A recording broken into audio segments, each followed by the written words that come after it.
দর্শক, এই মুহূর্তে নির্বাচন কমিশনে আছেন সহকর্মী আবু সাইদ অপু। সরাসরি যুক্ত হচ্ছি তার সাথে। অপু, নির্বাচন কমিশনের আজকের কর্মযজ্ঞের কি খবর আছে আপনার কাছে, আমাদের জানাবেন।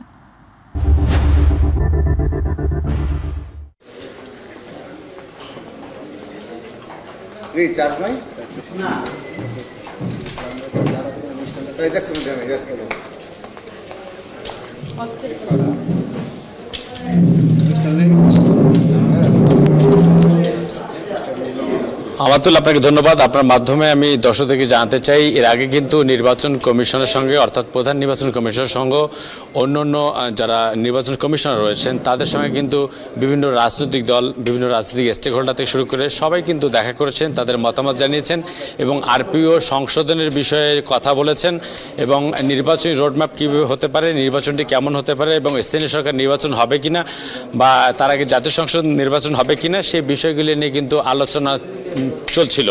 তবে আজকের যে বিষয়টা হচ্ছে, আজকে সকালে human rights people's and Bangladesh নামের একটি সংগঠন, যে সুপ্রিম কোর্টের তত্ত্বাবধানে তারা 8 সদস্যের একটি প্রতিনিধি দল এখানে নির্বাচন কমিশনে আসছেন এবং প্রধান নির্বাচন কমিশনের সঙ্গে কথা তারা বলছেন।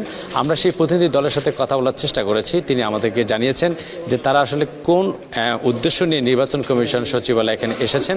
তারা বলেছেন যে প্রধান নির্বাচন কমিশনের সঙ্গে কথা বলে তারা এটাই তারা আসলে দাবি জানাবেন যে আরপিওতে একটি সংশোধন যেন হয়, যে সংশোধনটা হলো যাতে করে যারা আসলে ভূমি দখলবাজ এবং যারা নদী দখল করেছে এবং যারা আসলে অন্যের হক মেরে খেয়েছে, এতিমের টাকা আত্মসাৎ করেছে এবং যারা আসলে পরিবেশ দূষণ করেছে তাদেরকে যেন স্থানীয় এবং জাতীয় সংসদ নির্বাচনে কোনোভাবেই যেন অংশগ্রহণ করতে না পারে, সেই বিষয়ের জন্য তারা সে বেশ কিছু সুপারিশমালা নিয়ে এসেছেন এবং সেটি যেন আরপিওতে অন্তর্ভুক্ত করা হয়।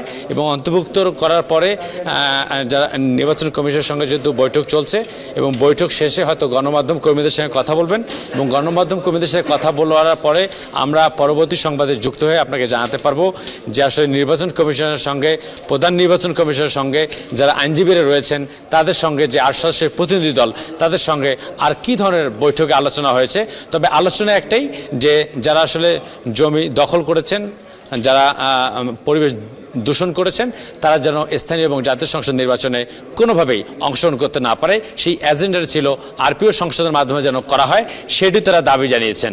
তো আমাতুল, এটাই ছিল আমার কাছে নির্বাচন কমিশন সচিবালয় থেকে সর্বশেষ খবর। আমাতুল। অপু, আপনাকে ধন্যবাদ। দর্শক, নির্বাচন কমিশন থেকে সরাসরি যুক্ত ছিলেন সহকর্মী আবু সাইদ অপু।